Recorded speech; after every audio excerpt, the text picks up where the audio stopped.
감사합니다. 여러분 오늘 예배 가운데 얼마나 기대하고 오셨습니까? 네, 풍성한 하나님의 은혜를 기대하며 이 자리에 나오셨지 않았습니까? 네, 여러분 풍성한 예배가 되려면 뭐가 필요할까요? 제가 생각하기에는 이 풍성한 예배를 경험하기 위해서는 성도의 교제가 제일 밑바탕이 되어야 된다고 생각합니다. 오늘 예배 자리에 들어오실 때 그냥 딱 자리에 앉지 않으셨죠? 다 인사하고 앉으셨죠? 네. 그래도 우리 좌우에 앞뒤로 인사하지 못한 성도님들 있다면 우리 지금 이 시간 다시 한 번 더 잘 오셨습니다. 반갑습니다. 한번 인사했으면 좋겠습니다. 네, 우리 서로 인사하면서 하나님 은혜 받읍시다. 네, 좌우로 앞뒤로. 네. 한 주간 어떻게 지냈는지 얼굴의 낯빛을 우리가 확인하면서 우리가 서로 기도하고 또 예배 가운데 임하시는 성령님의 풍성한 은혜를 누리면 좋겠습니다. 오늘 말씀을 시작하면서 조금 무거운 질문을 하나 드리려고 합니다. 여러분들은 신앙생활 하면서 가장 힘들고 감당하기에 버겁게 느껴지는 문제는 무엇입니까? 매일 말씀을 읽고 기도하는 일입니까? 맡겨진 교회 봉사나 다른 지체들과의 그런 관계의 문제입니까? 아니면 직장이나 믿지 않는 사람들과의 그런 모임 속에서 신앙을 지키며 살아가는 문제입니까? 물론 사람마다 그리고 처한 형편과 상황마다 서로 각자가 느껴지는 그런 일들이 다르기 때문에 신앙 속에서 느끼는 고민과 그런 어려움도 다를 것입니다. 하지만 그 어떤 어려움보다 우리의 영혼을 가장 깊이 갉아먹는 문제가 있다면 그것은 바로 죄의 문제일 것입니다. 우리는 하나님을 진심으로 사랑하고 그리고 믿고 있습니다. 매주 예배를 드리며 말씀 앞에 서기 때문에 무엇이 하나님이 기뻐하는 일이고 무엇이 하나님 앞에서 버려야 할 일인지 머리로는 너무나 잘 알고 있습니다. 그래서 이번 주는 정말 하나님의 말씀대로 잘 살아보겠노라고 그렇게 우리가 각오도 결단도 자주 합니다. 그런데 막상 이 예배당의 문을 나서며 나의 그 치열한 일상으로 돌아가면 어떻습니까? 내가 믿는다, 내가 정말 잘 안다 라고 확신하고 믿었던 그 말씀과 내가 실제로 살아내고 있는 내 부끄러운 삶의 그런 죄의 문제 사이에는 우리가 차마 눈뜨고 볼 수 없을 만큼 너무나 큰 간격이 존재한다라는 사실을 우리는 뼈아프게 마주하게 됩니다. 예를 들면 이런 거죠. 다른 성도가 다퉜다가 해봅시다. 그 이후에 나와서 우리는 대부분 기도의 자리로 나아갑니다. 눈물로 하나님 제가 예수님의 사랑으로 용서하겠습니다 라고 고백했다고 합시다. 그런데 막상 그 사람을 마주하면 어떻습니까? 용서는커녕 얼굴만 봐도 숨이 턱턱 막힙니다. 그가 하는 말 한마디 행동 하나하나가 오히려 기도할 때보다 이전보다 더 거슬리게 느껴집니다. 또한 그뿐만이 아니라 우리는 염려하지 말라라는 말씀을 줄줄이 암송하면서도 내 삶에 작은 문제가 생기기만 하면 어느새 머릿속에는 최악의 최악을 쓰고 있고 또한 다시 죄를 반복하지 않겠다고 눈물로 회개해놓고는 피곤하고 외롭고 마음이 약해진 어느 날 정신을 차려보면 또다시 같은 죄의 자리에 서 있는 나 자신을 발견할 때도 있습니다. 아마 오늘 이 자리에 앉아 계신 성도님들 중에도 분명히 겉으로는 아무렇지 않은 듯 앉아 있지만 속으로는 이 지독하게 반복되는 죄의 문제 때문에 나는 또 이번 주에 왜 그랬을까? 하나님이 이런 나를 얼마나 한심하게 보실까 하는 무거운 죄책감을 안고 나아오신 분들이 계실지 모르겠습니다. 솔직하게 고백하자면 강단에 서 있는 저 역시 이 지독한 죄의 굴레에서 결코 자유롭지 못합니다.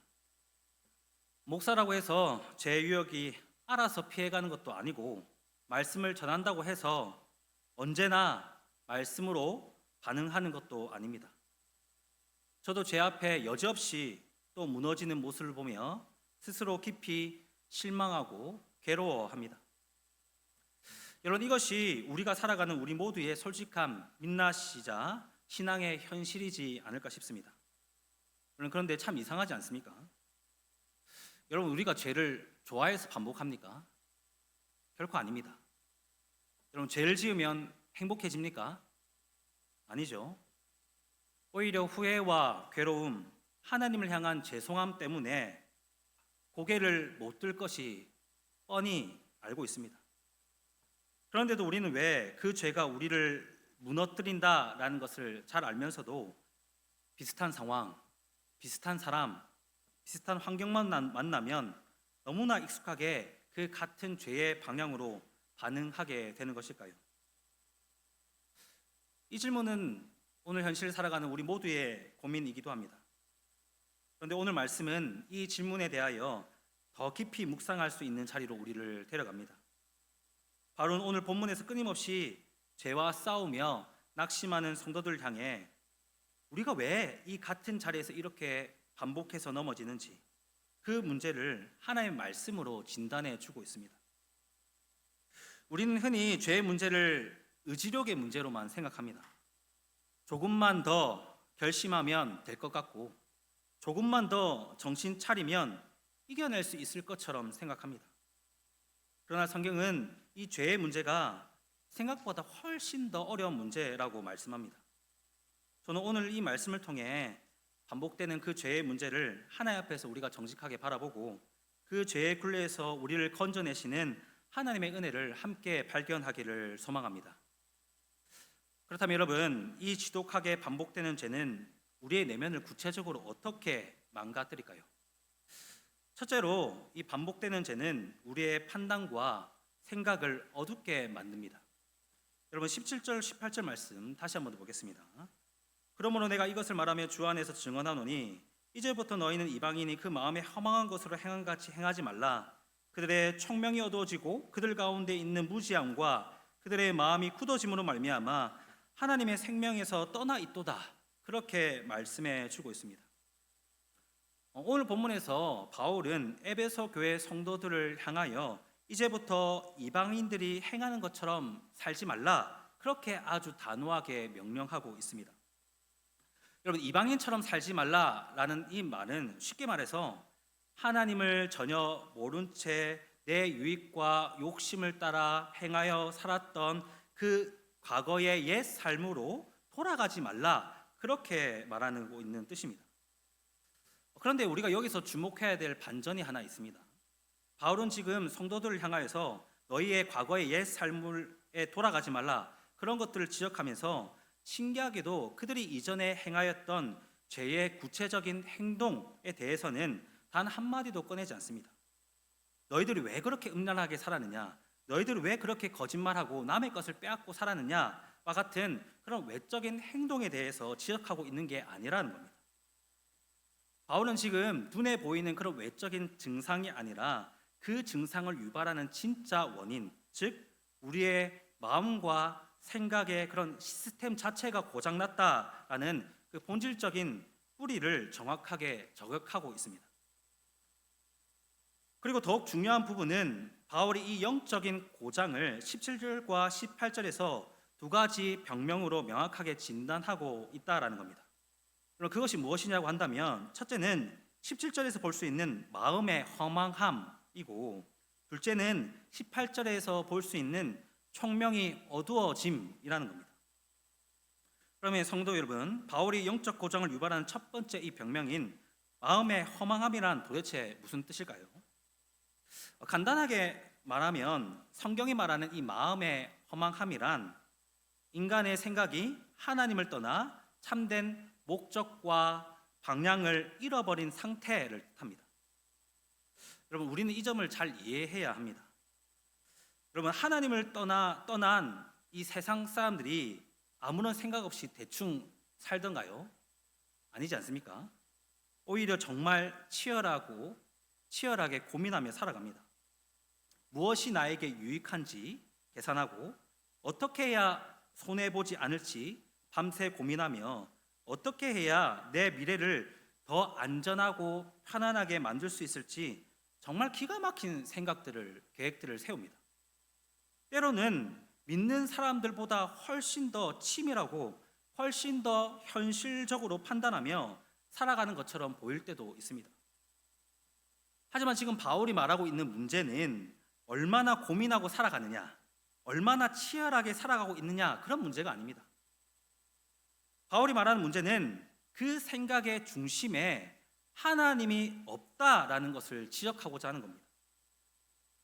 여러분, 하나님 없이 자기의 유익과 욕망을 중심으로 살아가는 인생은 아무리 치밀하게 고민하고 기가 막힌 계획을 세워도 결국 삶의 참된 목적과 방향을 잃어버릴 수밖에 없습니다.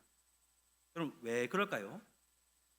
여러분, 하나님은 인간을 창조하신 분으로서 인간이 무엇을 위해 살아야 하는지 가장 잘 이해하고 가장 바르게 알려주실 수 있는 분입니다. 따라서 그 하나님을 떠난 생각은 당장 나를 지키는 것처럼 보일 수 있을지 모르지만, 당장 나에게 유리한 길처럼 보일 수 있을지 모르지만, 결국에는 가장 중요한 내 영혼을 살리는 방식, 나를 위해서 품으신 하나님의 그 놀라운 비전을 향하여 온전히 제대로 된 길로 가지 못할 수밖에 없는 겁니다. 그래서 바울은 하나님을 떠난 그 마음을 허망하다, 그렇게 말하는 것입니다. 그러면 이렇게 마음이 허망해질 때 여러분, 어떤 결과가 따라올까요? 여기서 바울은 18절 말씀에서 두 번째 병명인 바로 곧 청명이 어두워진다, 그렇게 말합니다. 여러분, 청명이 어두워진다라는 것은 현실을 바르게 분별하는 눈이 흐릿해진다라는 뜻입니다.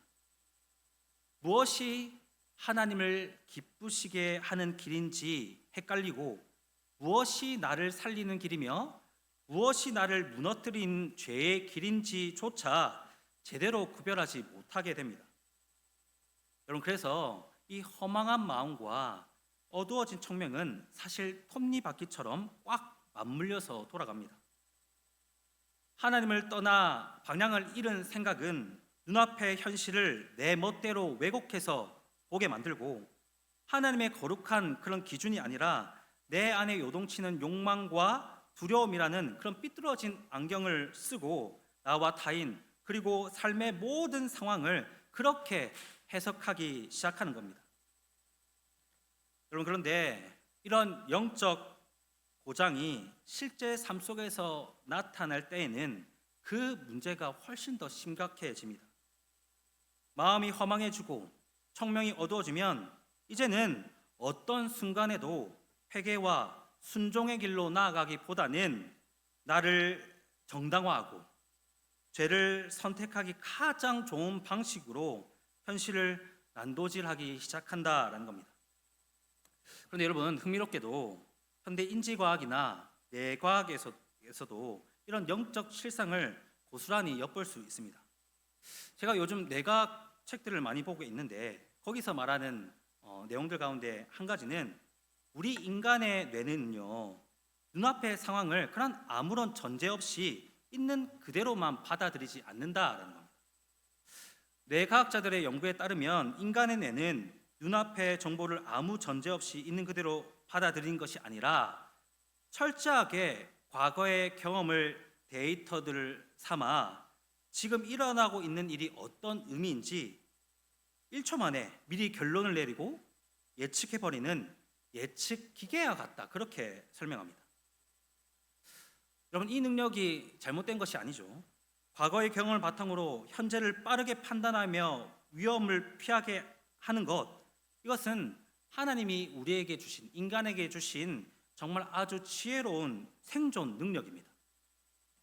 그런데 여러분, 영적으로 보았을 때 이런 예측하는 뇌의 무서운 부분은 이 예측의 능력이 하나님을 떠난 허망한 마음과 어두워진 총명의 지배를 받을 때입니다.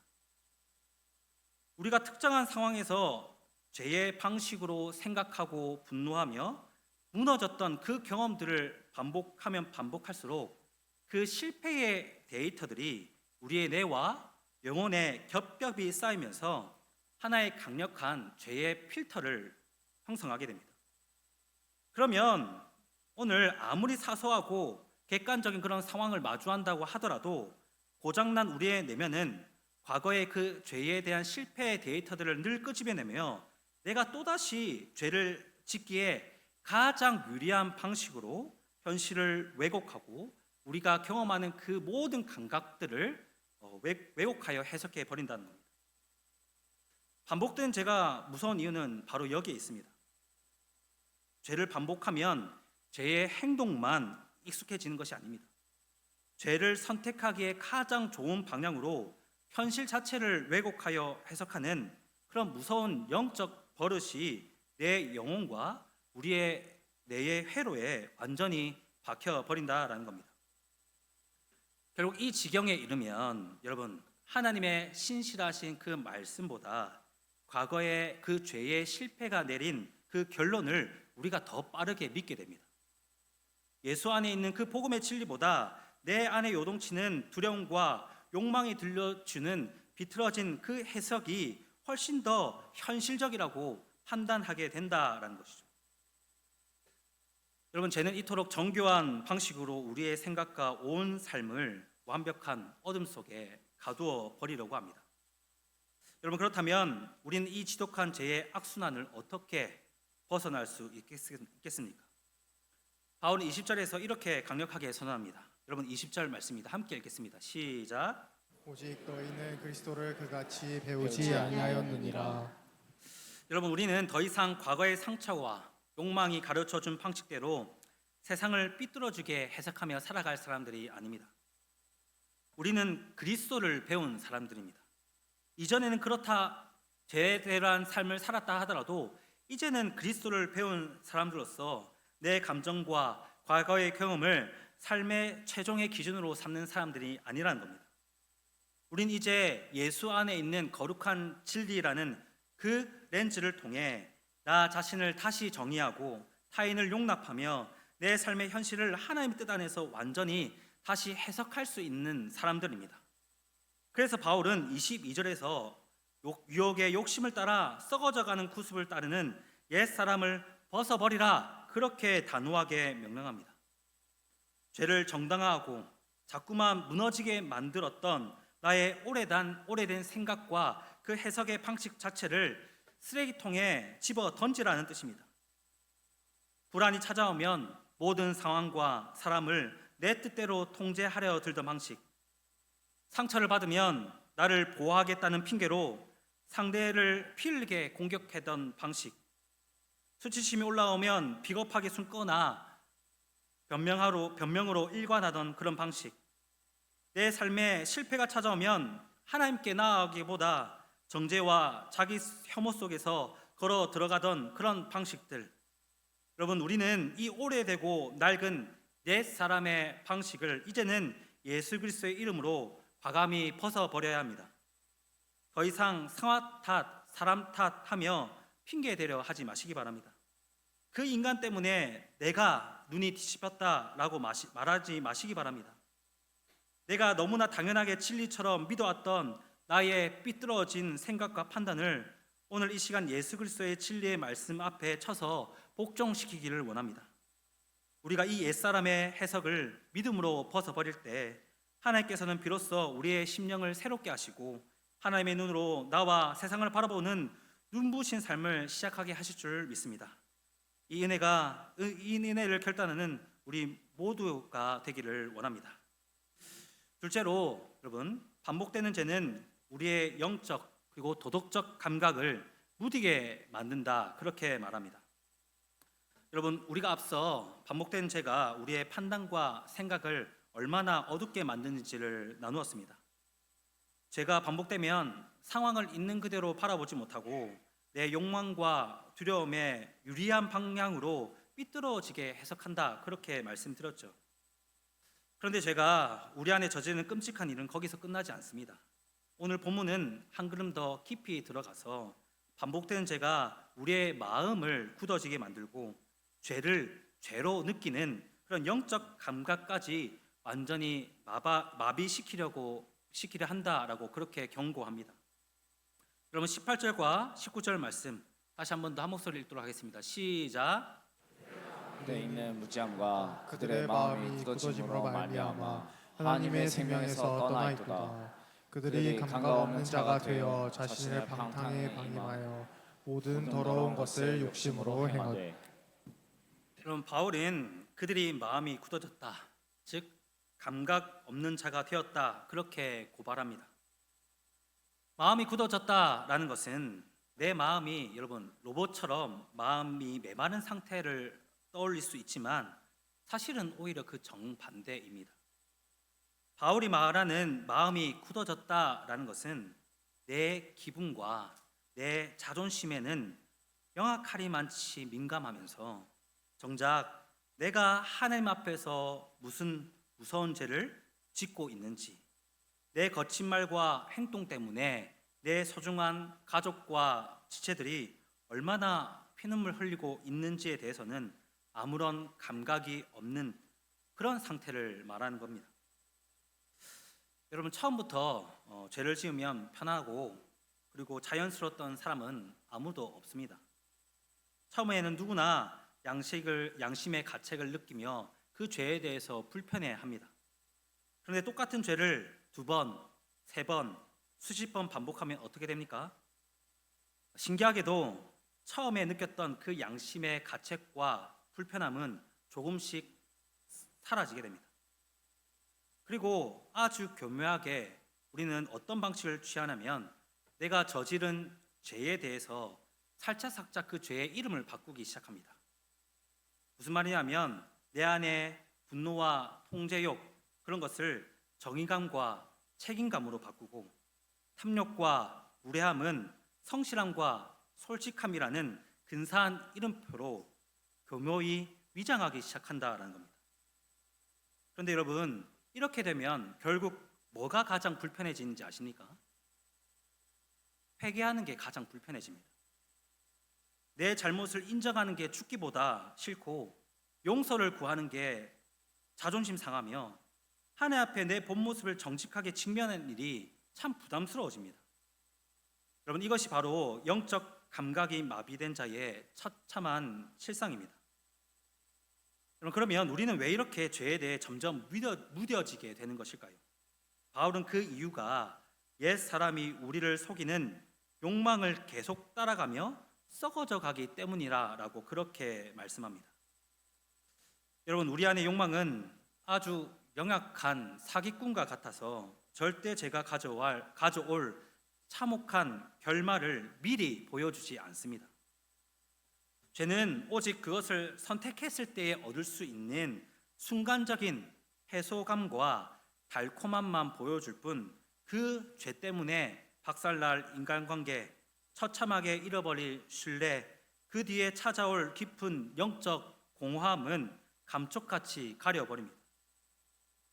원수를 용서하라 라는 말씀보다 미워하고 웅크리는 게 나를 보호하고 나를 지키는 게 더 효과적인 것처럼 보이고 염려하지 말고 맡기라는 그 말씀보다 내가 안달복달하며 사람들을 통제하는 게 더 확실해 보입니다.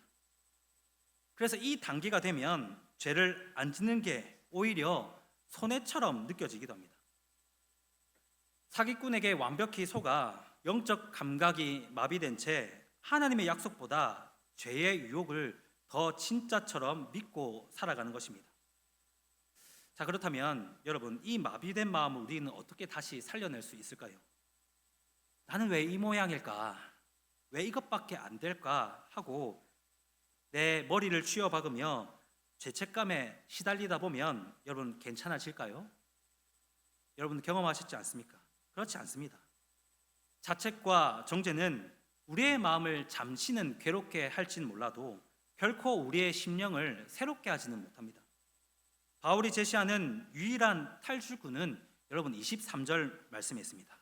바로 오직 너희의 심령이 새롭게 되어라는 말씀입니다.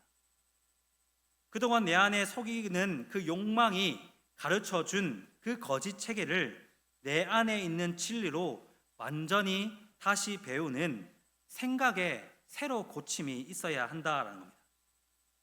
하나님이 내 인생의 완전한 보호자이시니 나는 오늘의 분노가 아닌 온유함으로 반응하겠다. 나는 이미 그리스도의 피로 용납받은 자이기 때문에 더 이상 숨지 않고 그리스도의 빛 가운데 떳떳이 나아가겠다. 나의 가치는 세상의 성공에 있지 않고 오직 예수 그리스도 십자가 앞에 있다. 바로 이 복음의 진리가 우리의 죽었던 영적 감각을 깨우고 우리의 심령을 새롭게 할 수 있는 겁니다. 복음의 진리가 죄를 대수롭게 여기지 않던 마음을 돌이켜 다시 하나님의 거룩함 앞에 우리를 서게 만들고, 복음의 진리가 내 감정만 크게 보던 이기적인 그 눈을 열어 내 말과 행동으로 상처받은 사람을 다시 바라보게 만든다라는 것입니다.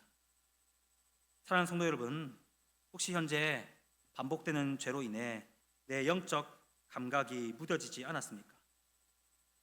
예전에는 피눈물 흘리며 아파했던 그 죄를 지금은 세상 사람 다 이렇게 사는데 너도 나도 다 이렇게 사는데 하며 그렇게 대수롭지 않게 여기며 구렁이 담 넘어가듯 그렇게 넘어가고 있지는 않습니까? 하나님의 말씀이 선포되는데도 내 죄는 전혀 보이지 않고 속으로 이 말씀은 내가 아니라 내 남편이, 내 아내가, 나를 힘들게 했던 그 성도가 들어야 정신 차릴 건데 약 올라 죽겠다 라고 하면서 여전히 다른 사람 탓만 하고 있진 않습니까? 여러분, 죄를 정직하게 고백하기보다 그럴 수밖에 없었던 상황들을 구구절절 설명하는 데 익숙해진 우리의 굳은 마음을 이 시간 예수님의 그 진리 앞에 자복하며 다시금 복음의 빛 가운데 나아가는 우리 모두가 되기를 간절히 바랍니다. 여러분, 이제 마지막으로 오늘 말씀이 경고하는 반복되는 죄의 최종 단계를 살펴보겠습니다. 그럼 셋째로, 반복되는 죄는 우리의 의지를 약화시켜 죄의 종노릇하게 만든다, 그렇게 말합니다. 여러분, 지금까지 우리가 반복되는 죄가 우리의 생각을 어둡게 만들고 영적 감각을 마비시키는 그런 과정들을 우리가 살펴보았습니다. 생각이 고장나고 감각이 마저 마비되었다면 그 다음엔 여러분 어떻게 되겠습니까? 여러분, 죄는 단순히 우리의 기분을 망치거나 한두 번 실수하게 만드는 데서 결코 만족하지 않습니다.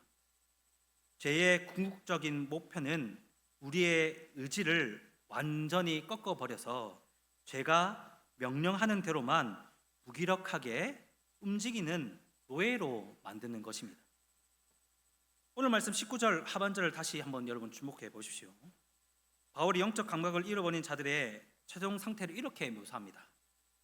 자신을 방탕에 방임하여 모든 더러운 것을 욕심으로 행하되, 그렇게 말합니다.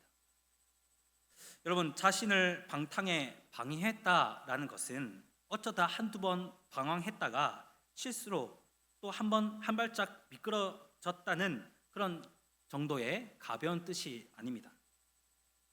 여기서 방임이란 단어의 헬라어의 진짜 의미는 누군가에게 주도권을 완전히 넘겨주다, 스스로 투항하여 항복하다, 이런 뜻을 가지고 있습니다.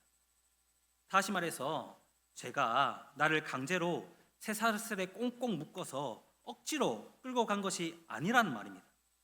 내 안에 욕망이 툭 올라올 때마다 나의 생각과 감정, 내 손과 발의 그런 결정권을 죄의 요구에 반복해서 덥석덥석 내어주는 주체는 다름 아닌 나 자신이라는 뜻입니다. 그렇게 내 의지로 죄에게 자꾸 패배하는 경험을 하다 보면 어느 순간 죄를 거절할 수 있는 그런 영적 근육은 완전히 녹아버리고 죄의 욕망을 따라 무너지는 길은 아무런 제동장치 없이 고속도로처럼 아주 매끄럽게 진행되어 달려가는 것입니다. 처음에는 이번 한 번만이라면서 타협하지만 그 다음에는 이 정도면 괜찮다라고 생각합니다.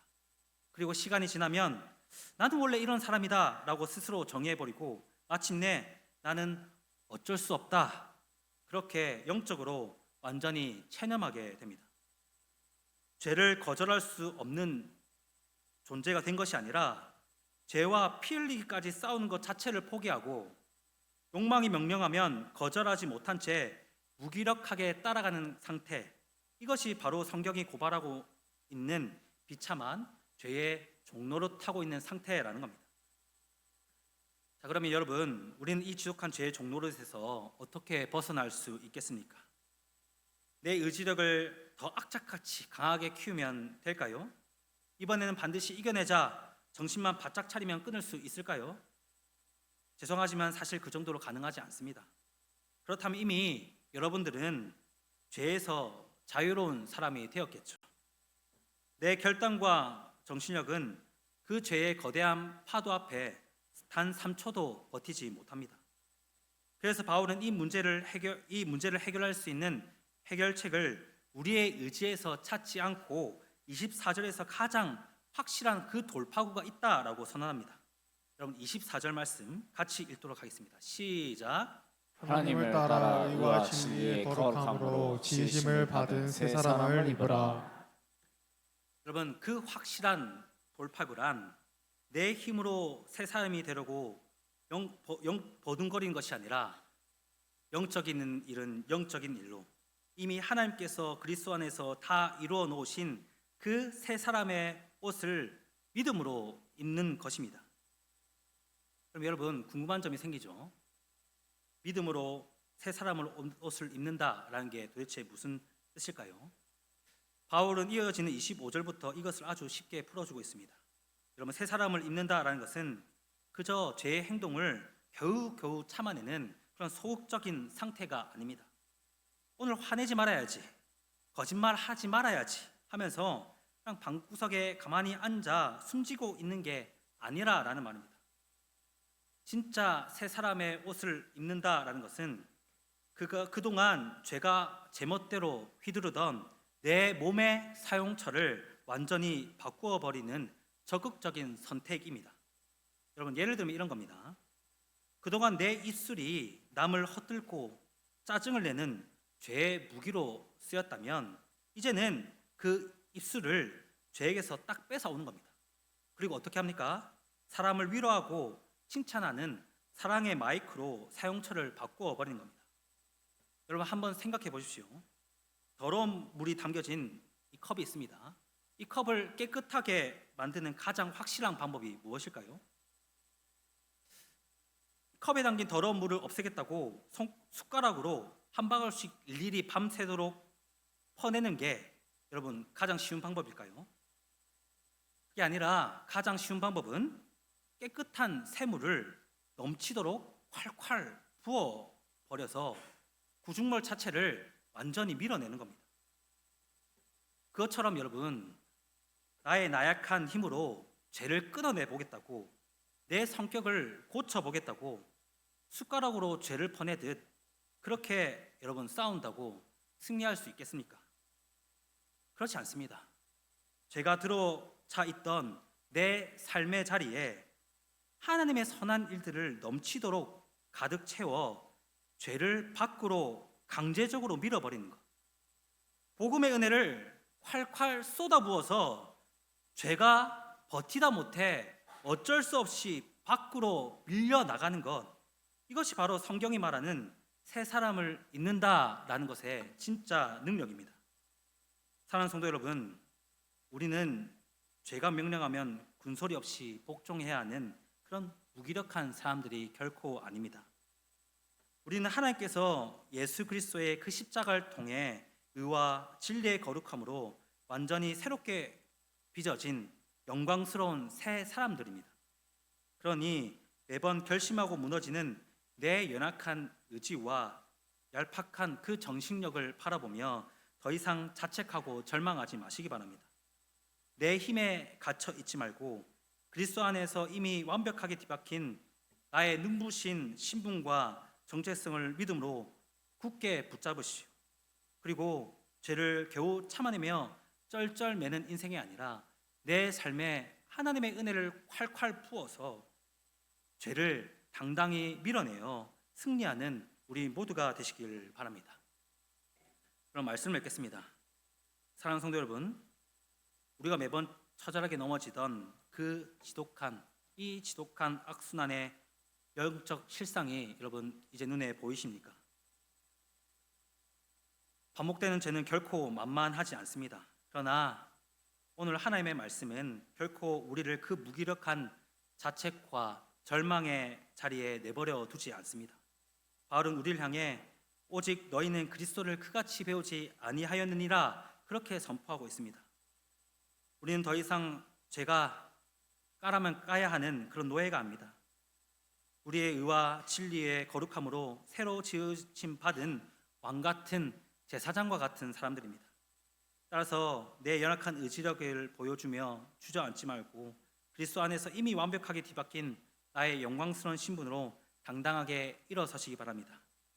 그리하여 날마다 예수의 생명으로 내 삶의 죄를 밀어내며 거룩한 새 사람의 눈부신 승리를 선포하는 우리 모두가 되시기를 주님의 이름으로 축복합니다.